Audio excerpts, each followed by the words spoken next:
Autumn is truly one of my favourite times of year, especially when it comes to homemaking and creating an atmosphere in your home that reflects the outside and the cold, crisp weather, but the cosy indoor feeling. I absolutely love it, and I'm so thankful that my mum really created this and made it really special for us growing up. I love it because it's a time of creating autumnal fresh food, getting cozy, and remembering what it means to be tucked up by the fire. Today I want to invite you into our Victorian home to spend some time getting into the autumn mood.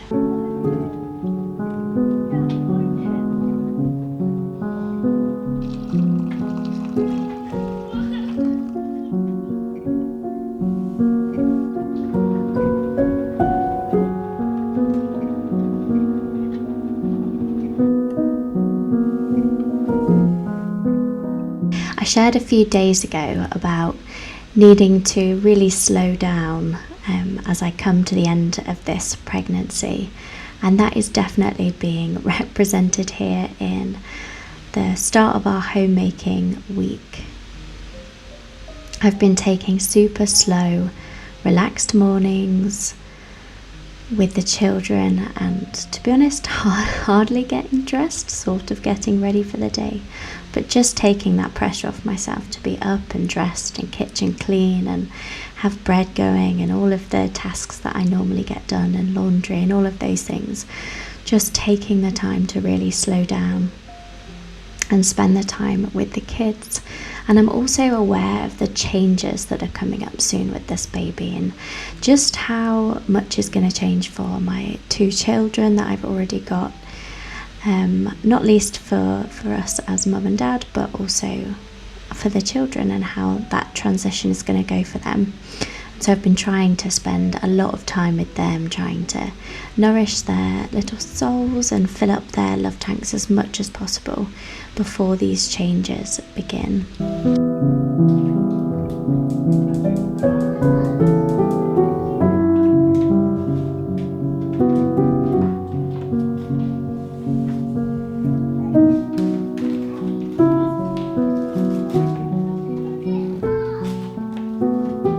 One of my favourite meals to make during the autumn and winter months is a simple classic chilli with rice.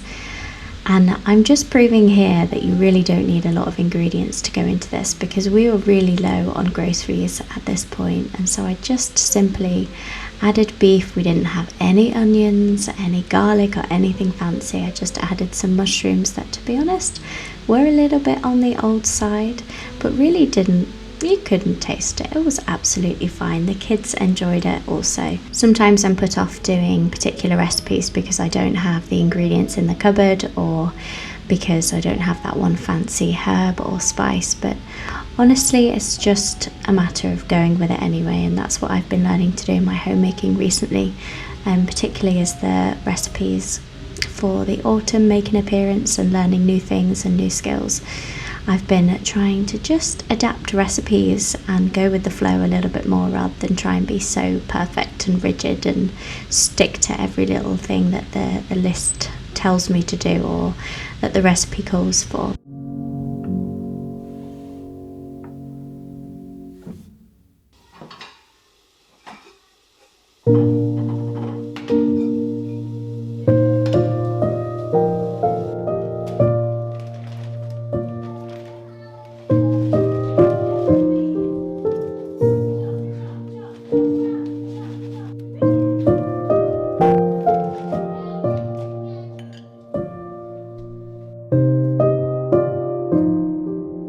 I think with the changing season, it really reminds me on how we can most be the most adaptable in our homemaking, whether we're dealing with changes in schedules, we're dealing with changes in the weather, unexpected challenges, or simply the evolving needs of our family. Adaptability has been key to keeping my home running as smoothly as possible.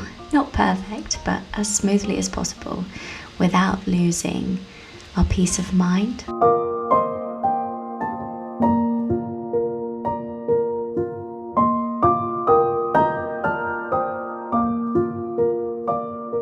Sometimes I can be so stuck in my ways and not embrace change at all, but I do think one of the best ways to become an adaptable homemaker is to embrace the fact that change is inevitable. And we see that so much in our children, don't we? They're always changing, they're always needing new things, especially when they go from their newborn through to toddlerhood, and beyond. And we are in that baby season again very soon, and how much babies change, and now we have toddlers as well, and they're always changing, they're always needing new routines and new lifestyle. Our needs shift and routines are always evolving, and some things don't go according to plan, and that's absolutely okay. And it could be simple, like we have a poorly child needing extra attention, or something bigger like moving to a new home or starting a new job. But the more we can lean into the idea that change is a part of life, the easier it is to stay calm and just adjust. And I think when I'm most frustrated is when I've got the most rigid mindset, and that just leads me to more frustration. And so accepting that change is a part of the journey allows me to just go with the flow a little bit more and become a bit more flexible in the day-to-day tasks.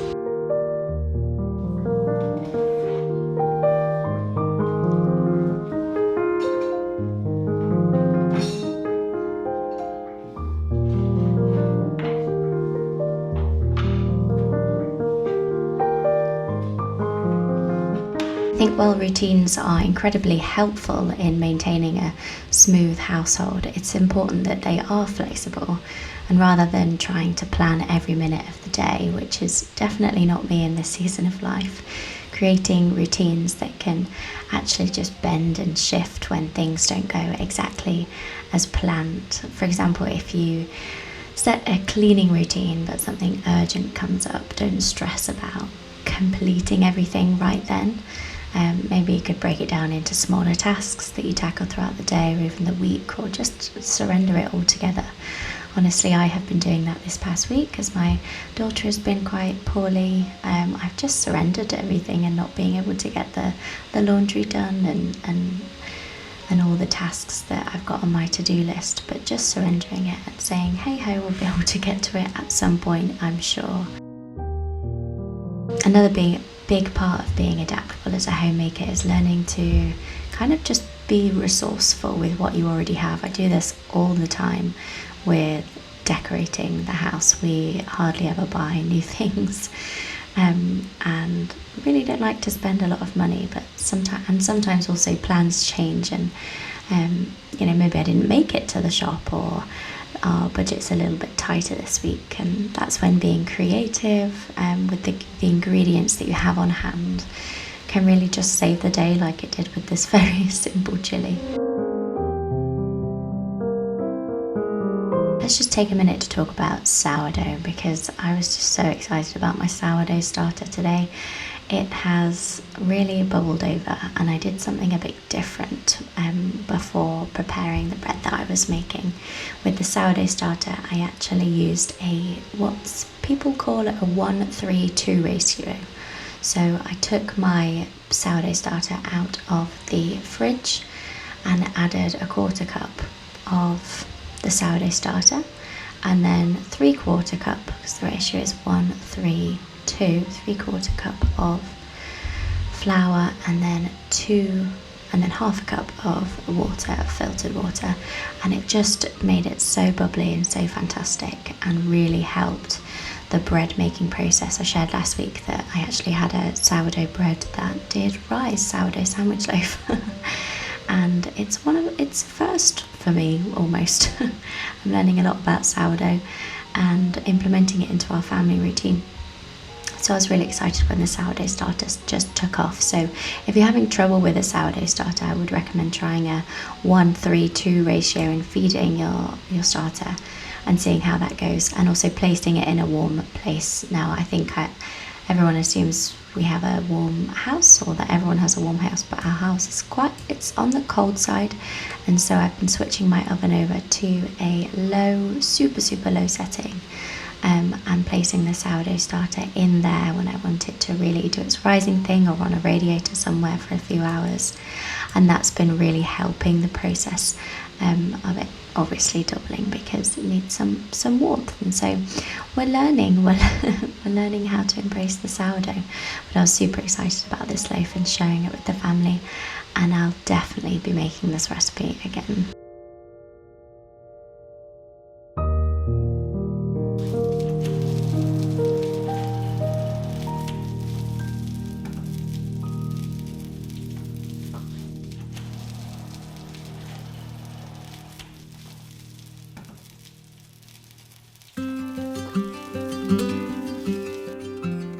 The recipe for the bread comes from Sarah Therese and Co.'s website. It's her sourdough sandwich loaf bread. And I've been super impressed. I've been making this continuously, and we've had a bit of a flow of sourdough bread recently. And this has been the only recipe that's really worked. And I think every recipe is just so different for sourdough, and coping with the sourdough in your own household and what that looks like. But for me, this recipe has just worked a treat, and she actually does hers in the bread machine, the first rising process, the mixing process, etc. But this worked really well in our stand mixer, and I just put in all the ingredients basically and let that sit in the sourdough starter, in the bread machine, in the whatever it is, in the stand mixer, until it created that nice stretchy elastic dough, and then put it in a very warm place to rise for a few hours, and in fact to rise overnight, and then revisiting it in the morning. And it's been working out really well, and so I'd recommend trying her recipe if you haven't already.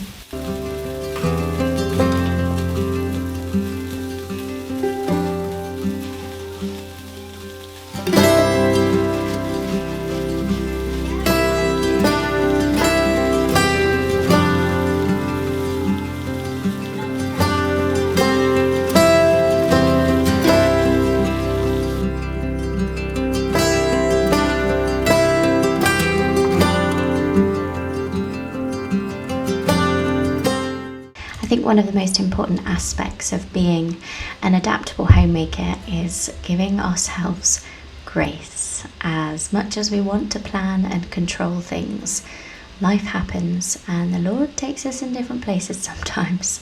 Some days the house might not look as tidy as you'd like, or dinner just may be really late, and I just wanted to tell you that it's absolutely okay. It's important not to be too hard on yourself, and especially when things don't go as planned or go perfectly.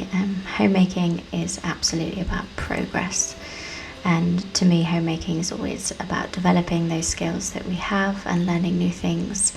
And on those particularly tough days, taking just a deep breath and remind yourself that you're doing your best, and we should be proud of the work that we put in, and to just focus on caring for our family more than having everything go perfectly as possible.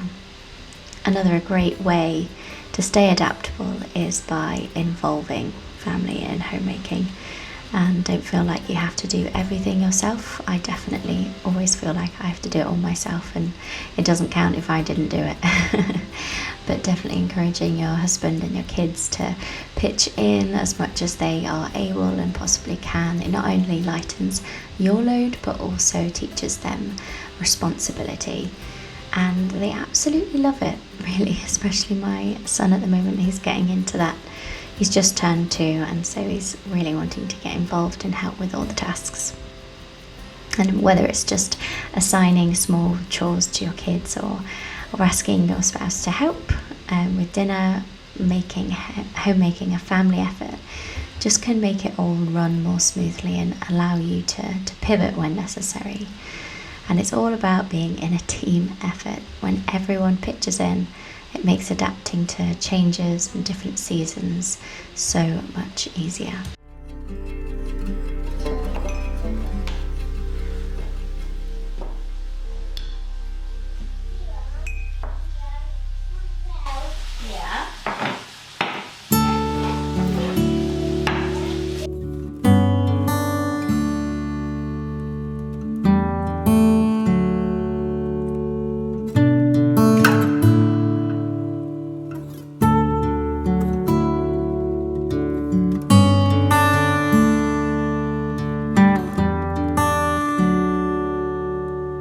I've really been enjoying feeding my kids a lot of protein in the mornings these days. I think we were having trouble with some gut health issues and some skin issues recently, and as I've been looking more into gut health and what that looks like for our family, I've just upped the protein game in the morning for us all, and it's really changed not only their behavior but also just their gut health and their like not needing as many snacks in the day and everything like that. They've just been coping really well since I've switched out their diets and gone from sweet in the morning to protein.